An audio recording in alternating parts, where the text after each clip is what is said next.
Why the deep state chooses leaders like Trump. The concept of the deep state has become a common part of political discourse, especially since the rise of Donald Trump. Often framed as a shadowy network of entrenched bureaucrats, intelligence officials, and elite interests, the deep state is accused of steering government policy regardless of who is elected. One of the most puzzling contradictions in this narrative is how a seemingly anti-establishment figure like Trump, bombastic, unpredictable, and often politically incoherent, was not only allowed to come to power, but at times seemed strangely accommodated by the very system he claimed to oppose. The answer lies in a paradox. The deep state doesn't necessarily want intelligent, capable reformers in charge. It wants chaos, distraction, and above all, control. In this framework, someone like Trump is not an anomaly. He is a feature of the system. 1. Controllable outsiders are more useful than principled insiders. At first glance, Trump seems like the last person the deep state would want. He ran against the political establishment, denounced the intelligence community, and mocked traditional allies. But precisely because of these qualities and his inexperience, he was easily influenced by those with institutional knowledge. Unlike seasoned political veterans, Trump lacked long-term relationships with powerful bureaucracies and policy circles. He relied heavily on advisors, consultants, and legacy Republican operatives, many of whom were fully embedded in the very establishment he claimed to oppose. He outsourced decision-making on everything from foreign policy to judicial appointments to traditional power brokers. For the deep state, this made him more malleable, not less. 2. Chaos is an asset. Trump's presidency was marked by constant drama, tweets, scandals, resignations, and media frenzy. While this seemed like instability, it actually served a deeper purpose.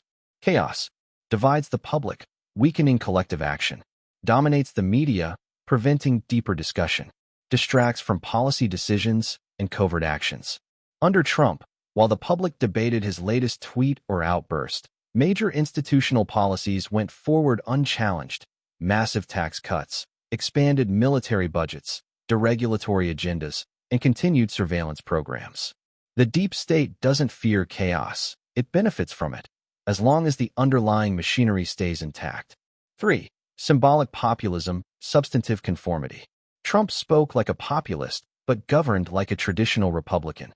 Corporate tax cuts, deregulation, tough-on-crime rhetoric, strong alignment with Israel and Saudi Arabia, conservative judicial appointments. Despite railing against the swamp, Trump stocked his cabinet with Goldman Sachs alumni, military generals, and career insiders.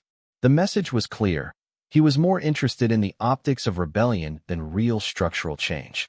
This dynamic suits elite interests perfectly. A leader who looks like a threat, but acts like a servant, can pacify populist movements while ensuring elite continuity. 4. Outsiders lack institutional power. The deep state doesn't necessarily fear outsiders. It often prefers them. Trump, like other anti-establishment figures, lacked loyal allies in the State Department, Pentagon, or intelligence community. That made him vulnerable. This vulnerability allowed those inside the system to manipulate, undermine, or sideline him when necessary. His erratic nature justified the reassertion of power by career officials. In some cases, military leaders openly admitted ignoring or circumventing his orders. In this way, a rogue president like Trump becomes a useful excuse for increasing the deep state's internal autonomy, what some called the adults in the room syndrome. 5. The deep state hedging strategy. It's simplistic to imagine the deep state as backing one candidate. In reality, elite power structures hedge their bets. They fund both parties. They shape mainstream media narratives. They prepare for any outcome that won't threaten core institutional control. Trump may not have been their ideal candidate in 2016, but once he won, they adapted. When he proposed moves that truly threatened the system, such as declassifying documents or withdrawing from certain conflicts, he was quickly blocked or redirected. His threats to drain the swamp became campaign slogans, not policy.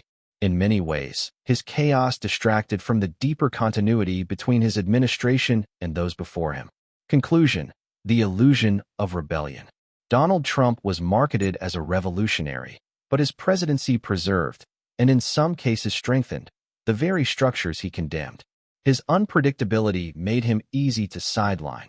His inexperience made him dependent, and his theatricality distracted the public while the deep state operated unhindered.